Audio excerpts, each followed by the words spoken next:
حضرت عبداللہ بن عمر رضی اللہ تعالیٰ عنہ بیان فرماتے ہیں کہ نبی علیہ السلام کے ساتھ ہم جا رہے تھے کہ راستہ میں ایک اعرابی نبی علیہ السلام کے قریب ہوا، تو آپ صلی اللہ تعالیٰ علیہ وسلم نے اس سے پوچھا کیا تو اس بات کی گواہی دیتا ہے کہ اللہ کے سوا کوئی معبود نہیں اور میں محمد صلی اللہ تعالیٰ علیہ وسلم اس کا بندہ اور رسول ہوں؟ تو اس اعرابی نے پوچھا کہ آپ نے جو یہ بات کی ہے اس پر اور کون کون گواہ ہے؟ تو کیکر کا درخت ایک پاس ہی تھا، نبی کریم صلی اللہ تعالیٰ علیہ وسلم نے ارشاد فرمایا یہ کیکر کا درخت اس بات کی گواہی دیتا ہے۔ آپ کا اتنا کہنے کی دیر تھی کہ وہ کیکر کا درخت زمین کو چیرتا ہوا حضور کی بارگاہ میں حاضر ہوا اور آ کر اس نے 3 مرتبہ یہ گواہی دی، اشہد ان لا الہ الا اللہ واشہد ان محمدا عبدہ ورسولہ، کہ میں گواہی دیتا ہوں اللہ کے سوا کوئی معبود نہیں، محمد مصطفیٰ صلی اللہ تعالیٰ علیہ وسلم اللہ کے بندے اور اس کے رسول ہیں۔ اور اسی طرح پیارے آقا صلی اللہ تعالیٰ علیہ وسلم حضرت زید بن ارقم رضی اللہ تعالیٰ عنہ بیان فرماتے ہیں میں حضور کے ساتھ تھا، آپ جنگل سے گزر رہے تھے کہ ایک خیمہ نظر آیا، اس خیمے کے پاس ایک ہرن کو باندھا گیا تھا، ایک ہرن بندھی ہوئی تھی، تو جب اس نے نبی علیہ السلام کو گزرتے ہوئے دیکھا تو اس نے نبی علیہ السلام کو پکارا۔ پیارے آقا صلی اللہ تعالیٰ علیہ وسلم اس ہرن کے پاس تشریف لے گئے، اس نے عرض کیا کہ میرے مالک نے مجھے باندھ دیا ہے اور نہ مجھے چھوڑتا ہے کہ میں جا کے اپنے بچوں کو دودھ پلا سکوں، نہ ہی مجھے ذبح کرتا ہے کہ میں تکلیف میں ہوں۔ نبی کریم علیہ السلام نے ارشاد فرمایا کہ اگر میں تجھ کو کھول دوں بچوں کو دودھ پلا کے واپس آ جاؤں گی؟ تو اس نے عرض کیا یا رسول اللہ اگر میں واپس نہ ہوں تو اللہ تعالیٰ مجھے ان لوگوں کے عذاب میں مبتلا کرے جو ناجائز ٹیکس لیتے ہیں۔ تو حضور علیہ السلام نے اس ہرن کو کھول دیا، تو وہ ہرن گئی اپنے بچوں کو دودھ پلانے کے بعد فوری طور پر واپس آ گئی۔ حضرت زید بن ارقم رضی اللہ تعالیٰ فرماتے ہیں کہ وہ اعرابی جس کی ہرن تھی وہ خیمے سے باہر آیا، تو حضور علیہ السلام نے فرمایا کہ یہ ہرن مجھے بیچتے ہو، مجھے فروخت کرتے ہو؟ اس نے عرض کیا یا رسول اللہ یہ آپ ہی کی ہے۔ تو نبی علیہ السلام نے پھر اس ہرن کو آزاد کر دیا۔ حضرت زید بن ارقم فرماتے ہیں کہ جب وہ ہرن جنگل کی طرف جا رہی تھی تو میں نے دیکھا اپنے منہ کو ہلا رہی تھی، کچھ پڑھتی جا رہی تھی، تو غالباً پھر وہ حضور پر درود پاک ہی پڑھتی جا رہی ہوگی اور جنگل میں یہ اعلان کرتی ہوگی کہ یہ نبی تو ایسے ہیں، یہ صرف انسانوں کے لیے نہیں بلکہ یہ تو جانور کی فریاد کو بھی سنتے ہیں۔ نبی پاک صلی اللہ تعالیٰ علیہ وسلم حدیبیہ کے موقع پر حضرت جابر بن عبداللہ رضی اللہ تعالیٰ عنہ بیان کرتے ہیں کہ پانی ختم ہو گیا، نبی کریم صلی اللہ تعالیٰ علیہ وسلم وضو فرمانے لگے، جب آپ نے وضو کر لیا آپ نے دیکھا کہ لوگ آپ کے ارد گرد جمع ہو گئے، تو آپ نے لوگوں سے سبب پوچھا تو انہوں نے عرض کیا یا رسول اللہ سارا پانی یہی تھا جو آپ کے سامنے مشکیزے میں پیش کر دیا گیا۔ نبی کریم صلی اللہ تعالیٰ علیہ وسلم نے اپنا دست مبارک اس چشمے میں رکھا۔ حضرت جابر بن عبداللہ رضی اللہ تعالیٰ نے فرماتے ہیں کہ حضور کی انگلیوں کے درمیان سے چشمے جاری ہو گئے کہ پھر اتنا پانی ہو گیا کہ سب نے وضو کیا، پانی پیا، اپنے جانوروں کو بھی پلایا، جو اتنا کا اتنا پانی جو پہلے تھا اس میں مشکل میں اتنا ہی موجود تھا۔ اور حضرت جابر فرماتے ہیں کہ اس وقت اگر ہم 1,00,000 بھی ہوتے تو سب کے لیے وہ پانی کافی ہو جاتا، لیکن ہم اس وقت 1500 تھے کہ 1,00,000 بھی ہوتے تو سب کے لیے کافی ہو جاتا، لیکن ہم اس وقت 1500 تھے۔ اور حضرت جابر بن عبداللہ رضی اللہ تعالیٰ عنہ یہی بیان فرماتے ہیں کہ غزوہ خندق کے موقع پر جب خندق کھودی جا رہی تھی تو فرماتے ہیں میں نے نبی علیہ السلام کو دیکھا کہ آپ شدید بھوک میں تھے، کہ سخت آپ کو بھوک لگی ہوئی تھی۔ جب میں نے آپ کو دیکھا تو میں اپنے گھر آیا، گھر آ کے اپنی بیوی سے پوچھا کہ گھر میں کوئی کھانے کی چیز موجود ہے؟ تو اس نے کہا گھر میں کھانے کے لیے صرف 1 سا جو پڑی تھی۔ تو فرماتے ہیں کہ میں نے کہا کہ تم اس کا آٹا بنا لو، گوندھ لو اس کو،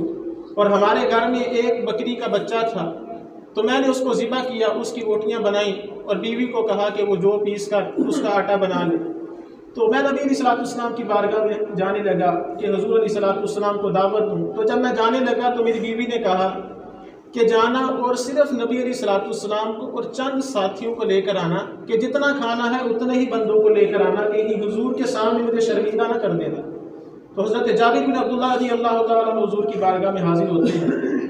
عرض کرتے ہیں یا رسول اللہ صلی اللہ تعالیٰ علیہ وسلم،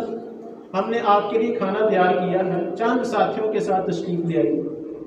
تو نبی پاک صلی اللہ تعالیٰ علیہ وسلم نے باواض بلند اعلان کر دیا کہ اے خندق والو،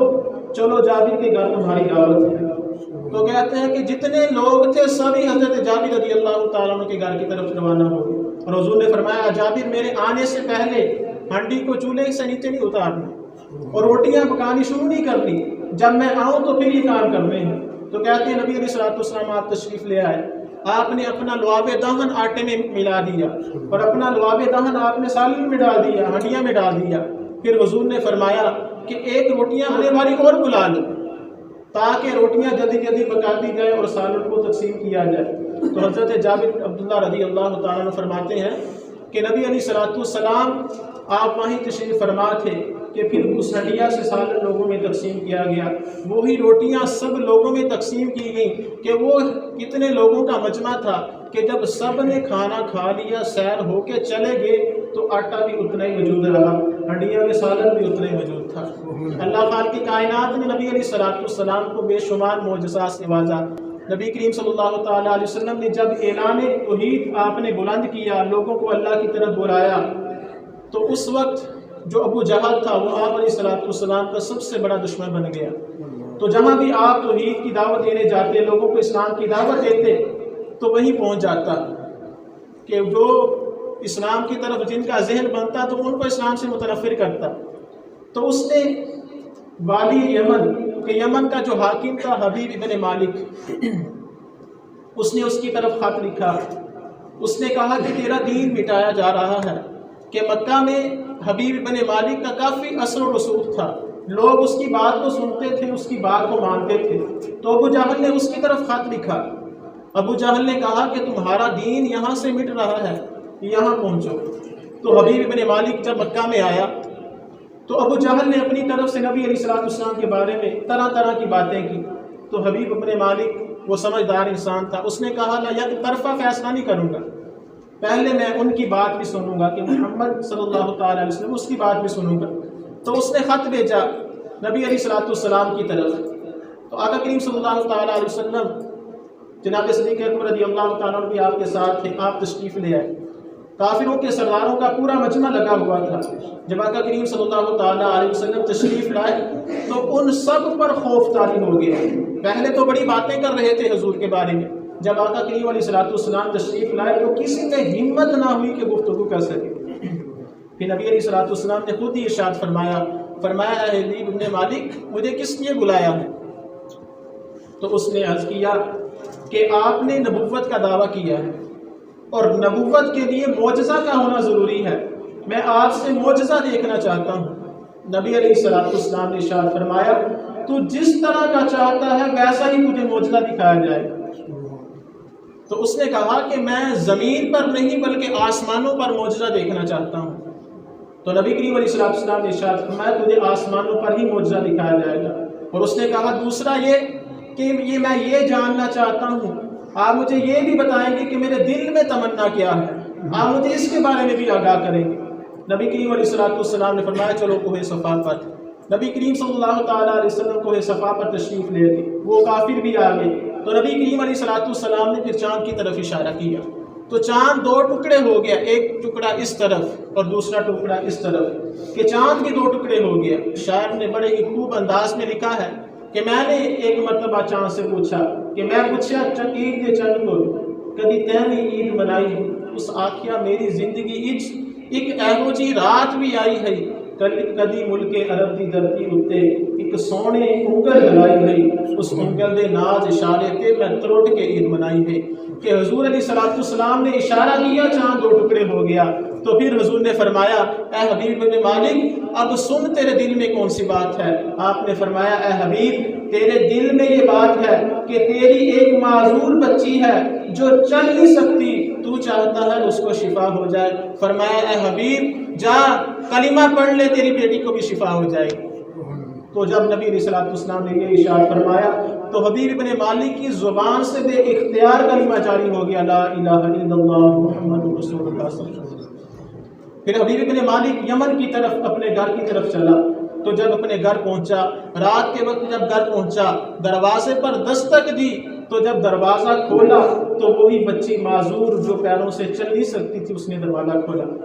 جب اپنے باپ کو دیکھا تو اس کی زبان پہ بھی کلمہ جاری تھا، لا الہ الا اللہ محمد رسول اللہ۔ تو باپ نے کہا بیٹا یہ کلمہ تم نے کہاں سے سنا، یہ کلمہ تجھے کس نے پڑھایا؟ تو بیٹی نے کہا کہ ابا جان کہ جس رات آپ نے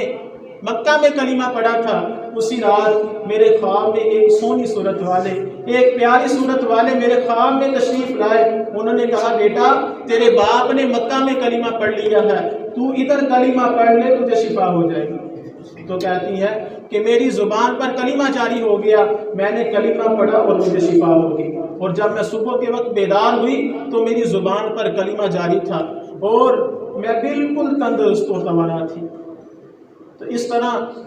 اللہ خالق کائنات نے نبی علیہ السلام کو بے شمار معجزات سے نوازا۔ تو نبی علیہ السلام کے چچا حضرت عباس بن عبد المطلب رضی اللہ تعالیٰ عنہ فرماتے ہیں کہ ایک مرتبہ نبی علیہ السلام کی بارگاہ میں نے عرض کیا یا رسول اللہ صلی اللہ تعالیٰ علیہ وسلم کہ بچپن میں نے آپ کی ایک ایسی عادت کو دیکھا تھا کہ جو آپ کی نبوت پر دلالت کرتی تھی، اور میرے ایمان قبول کرنے میں اس کو بھی بہت بڑا دخل حاصل ہے۔